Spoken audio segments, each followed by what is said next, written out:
Welcome to the Mischief. I'm Valen, and this is Embers. Today, we're going to be covering a whole lot of things, including how you can make your own Ashen Armor, plus how you can socket gems into them, as well as use aspectus in combination with your Alchemy setup in order to make the materials for it, as well as glimmer crystals used to make glimmer lamps, all by way of your very own beam cannon. Got a lot to get done today, so let's get to it. So where to begin? The armor itself you can't actually make without an alchemy setup because it requires ashen fabric on all of the pieces. So in order to make ashen fabric, you'll need an alchemy setup. And in order to make some of the alchemy setup, you may need some things called aspectus. Aspectus are basically a little bit of each different item. Now the recipe of which, if you look on JEI, is a little confusing. An ember shard plus a plate stamp, and you get a copper aspectus with a little bit of molten copper. It's like, well, that's a little confusing, but it's actually straightforward, and I'm about to demonstrate that for you. Each one will require a little bit of its respective material, lead, dawnstone, iron, silver, or copper, depending on what you may need in your alchemizing setup. Now, it'll all make sense in the end, but I've got to piece all the parts together for you, so just bear with me. Now, if you have your mixer centrifuge hooked up with some copper and gold going into it, and it's outputting to molten dawnstone, you have that hooked up to a stamp base that is facing a stamper, and you have a whole bunch of dawnstone ready to go into it. Right now, it's barely got any in it, but I just need to flick this lever and it'll be good. You're going to want to get some ember shards. I'm making a dawnstone aspectus right now. Now, if you change out the molten metals, it'll be the same exact results with a different material. So if you have molten iron in here instead of molten dawnstone, then you would get the iron aspectus. Right now, I'm demonstrating with the dawnstone one. So if I put this in here, therefore, it will hold this and then stamp around it. So if I flick the lever, it should then, once it's got enough material in there, stamp myself an aspectus, and then any subsequent ones are going to be turned into plates.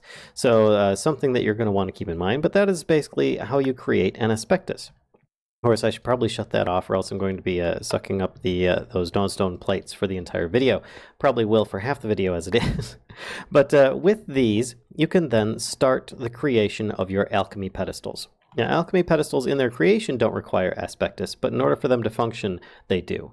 So the recipe for those is going to be, of course, some plates, which, hey, I've got a whole bunch getting into my inventory right now, plus ingots, ember crystal, and a block of copper, plus caminite brick stairs.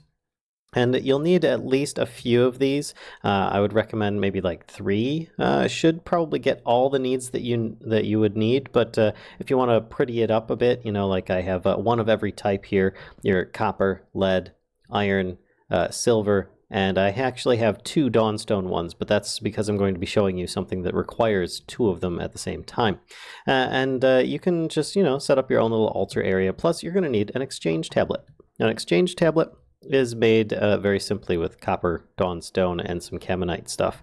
It's not too bad of a recipe. If you have JEI hooked up, those should be fairly straightforward recipes. Let's get rid of these plates. And actually, I don't need this extra dawnstone aspectus either because I already have them here. Now, you'll notice that there is like a little bounding box around the top of this.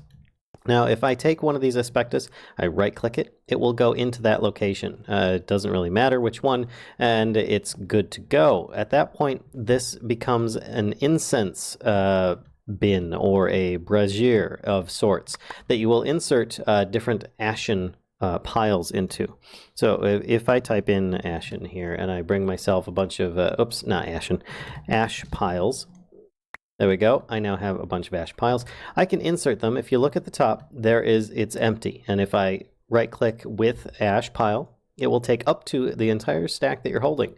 You just right-click to get the aspectus off, right-click again, and you can take the ash pile out. Then you can put the aspectus back in.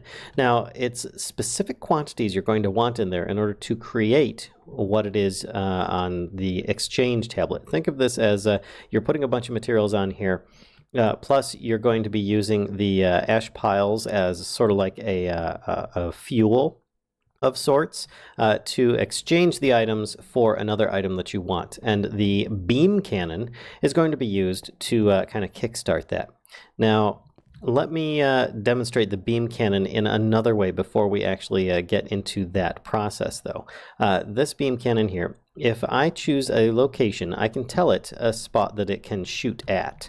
For instance, I'm shift right-clicking with a hammer, and it will then go to that area once I just right-click on the beam cannon. And you can see it is now aiming in that direction. The reason I have chosen this is because I'm going to right-click for conga. Let's press the button, and we have a wonderful pig conga line going on. I flick this lever, and in a few moments here, you will see the demonstration of the beam cannon in action. How wonderful is that? It is very powerful, very destructive. It is not going to destroy, like blocks and such, but it will kill entities quite easily, as demonstrated there. Now, using a beam cannon, there may be a slight delay. The laser may have a slight delay in its use, so just bear with it. It all depends on how much ember is in it. It requires a minimum of 1,000, but any use of it will use up any ember in it. So then you'll need to recharge it, as I have set up here. These guys are all recharging it as fast as I possibly can with one unit. But and it also may just have a delay from starting it up. But I want it currently to be powering this exchange tablet. So shift right click, and then I'm going to right click the beam cannon, and it now aims over there. Now if I just flick the switch, there's nothing over here right now, so it's not actually going to do anything. It'll take a moment, and then it'll just fire, and it'll go kind of through it because it's trying to exchange stuff on the tablet. You're going to want to be careful because if you leave that on and you go over there and you're putting things on the exchange tablet, it will shoot you, and you will probably die. So you got to be careful. It's very powerful. But the idea here, actually, there's the aspectus there. Okay, good. Let me empty out this junk. Is that I'm going to alchemize something on here. Now, at the cost of a bunch of ash pile, which is usually just some mundane material, most likely, put into one of these here, your cinder plinth, which I have received many of these in the past, or I've shown you how to use this in the past videos. Please check out another video of mine on Embers in order to find that out. But if you place these ash piles resulting from that in here in specified quantities on some of these plinths, then you will be able to use it in combination with materials to make other materials. I'm going to demonstrate how to make iron ore. And you'd think, well, why do I want to make iron ore? Because from a single iron ore, you could feasibly make infinite amounts, provided you have enough mundane garbage material to burn up in your ash to make into ash piles.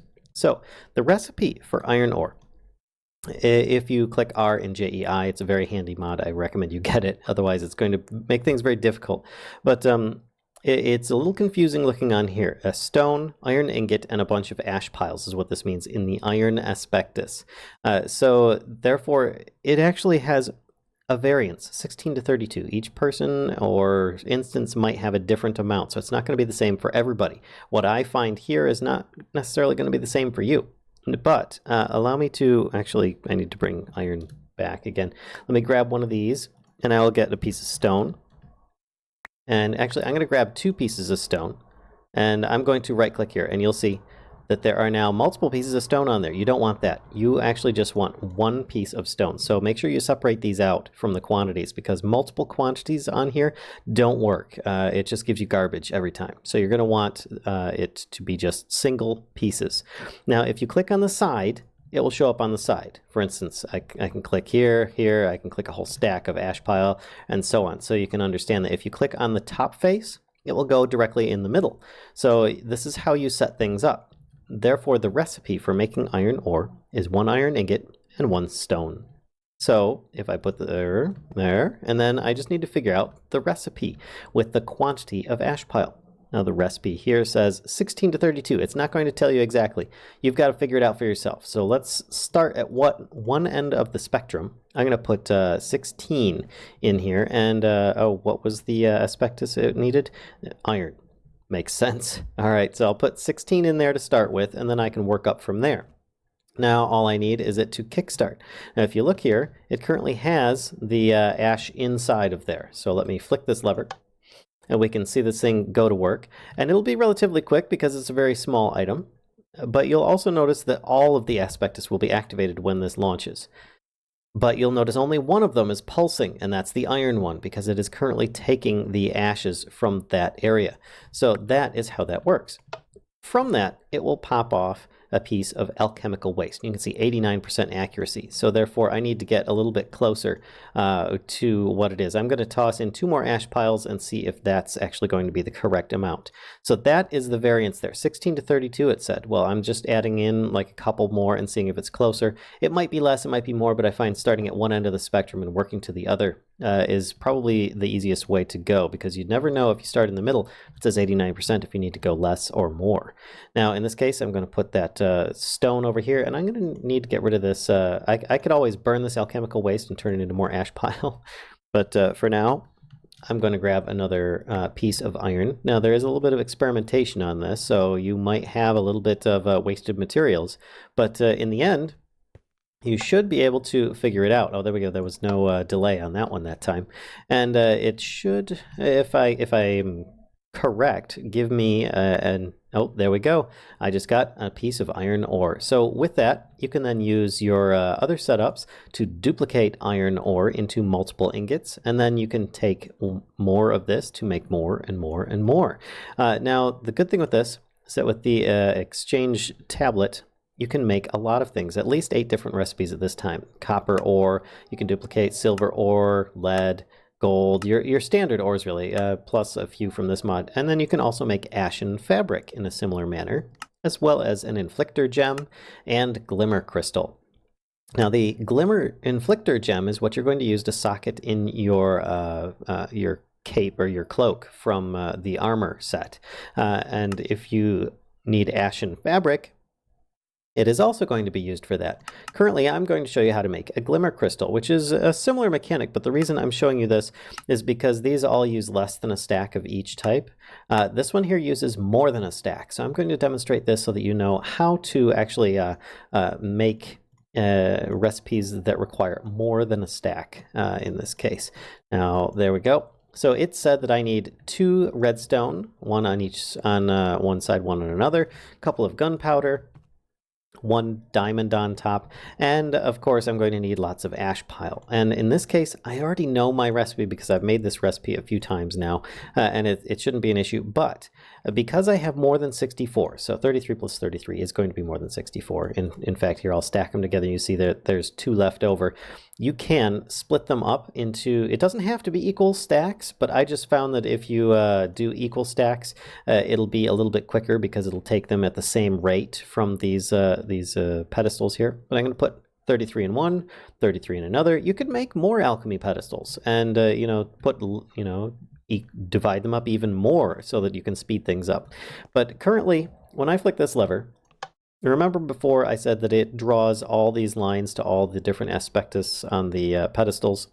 That's not a problem. It's just forming a network, if you will.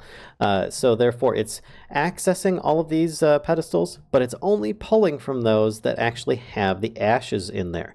And in this case, these 2, you see the pulses coming down on these beams, feeding into this situation, and therefore it should make a glimmer crystal. And you'll just use similar results in order to make the other pieces, like the ashen fabric or so on, or the inflictor gem. Now, it's possible you may have a bugged recipe. In 1.10.2 version of Minecraft, you might find that forming like an inflictor gem or some such might result with 0%, no matter what amounts of ashen piles or ash piles you put in your pedestals. So in that case, you might want to check with your server admin and see if they'll just exchange some results or products with you so that you can get the items that you're looking for. But it should be fixed in Minecraft version 1.11.2, which means you'd have to upgrade your Minecraft version, not the mod version per se, but your Minecraft version up to the next version so that you can save version one more time, but so that you can get that thing going on. Now, this mod has continued on into Minecraft 1.11.2 for future mod maintenance if you are interested, and there are good reasons behind that. I recommend you check it out.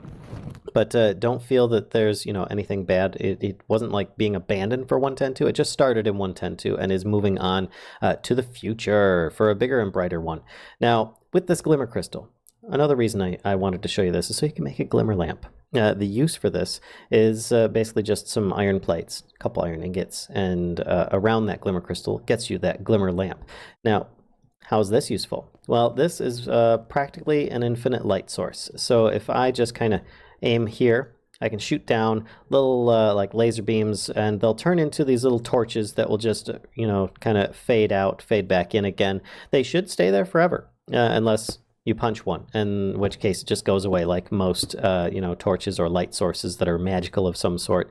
And if they don't stick on something or they pass through it for some reason, don't worry, just try it again or put some blocks down nearby so that it has an easier way of, linking into that spot. It's not a perfect thing, but it is an infinite light source you can carry with you instead of stacks and stacks of torches. Plus, it looks really pretty in comparison to torches, in my opinion, and is much more thematic for the mod. Now, all that being said, let's get into the armor itself, which has some unique properties without it even being just armor. Now, first and foremost, of course, the ashen fabric. You'd need 2 ash piles, 2 pieces of string on that with the alchemy recipe and wool in the middle. And then for both iron and silver, you'd need 12 to 24 ash piles on the side. Will get you 2 ash fabrics. Now, your boots are going to be the most expensive because you need at least 3 recipes of that in order to make these. Then you've got your ashen leggings, which requires some dawnstone plus the fabric. You've got your cloak, which is going to be the key part of the set. Is going to be your dawnstone plates and ingots plus a little bit of fabric. And of course your goggles, which are done as such here with a piece of string at the back. Now, if you have an entire set, then your ashen cloak can gain some special abilities if you add them. If you do not add them, it will not have the special abilities. But allow me to demonstrate. On the back of the cloak here, you see that there are these little sockets. This is the area that you can put your inflictor gems. Now, the inflictor gems can accept certain damage types. And when you take those damage types, they will therefore give a specific difference. Like, actually, I'll have 2 on my hotbar here. And let's walk into some fire, and I need to be not in creative mode. There we go. So it now took some damage. Actually, I took some damage. It was just so quick that nothing happened, or I don't know. It doesn't matter. It's still in like creative mode or something like that. But it took an attuned damage in fire. Now, if you find other damage types, you can also imbue those, or you can just add more fire to the inflictor gems and have multiples of them. Now, the reason you would want these, let me actually get a bunch more of these gems here. Grab a bunch of them, and I don't know if I can actually do a stack at a time. It looks like I might be able to. Yes, I can. If you need to undo this, you just shift right click. It will take away half your health, but at least it will unattune it, and then you should be good to go. Now, the reason I'm showing you these is because if you have yourself a cloak plus some string, just a single piece is enough, and up to 7 inflictor gems. And you notice these ones are all fire for demonstration purposes. You can mix them with different damage types, but you won't find, every damage type in the game will not be available for inflictor gems. For instance, if I'm shot by an arrow from a skeleton, then it's not going to give me like a projectiles or something like that. But it should reduce the damage you take from this type of damage, from this damage type considerably. About like if each one were to represent 1/8 of the damage that you could take, it would reduce it by about 1/8 of that per gem. So since you could add up to about 7, therefore you can make yourself an ashen cloak that has socketed pretty much almost entire fire protection. Now, you will take, while standing in fire, it will damage you over time. Now in this case, you can see I am taking some damage, but it's taking considerable amounts of damage for it to happen. And of course I can just eat some food, and I will definitely out heal that without a problem. You see, I'm walking around, and it's not an issue. So I take considerably less damage. Now, I'm just using fire as an example. There are multiple damage types that you may have the potential to be able to block, and the mod is currently being updated still to future versions that may include other damage types too. And this should conclude the demonstration of the alchemy setup, the Glimmer Lamp, your embedded ashen clothing, as well as the wonderful, the majestic beam cannon. So I hope you guys enjoyed today. If so, please be sure to give a like on the video.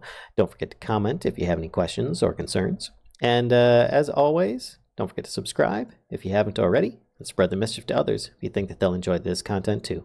Until next time, folks, I'll see ya.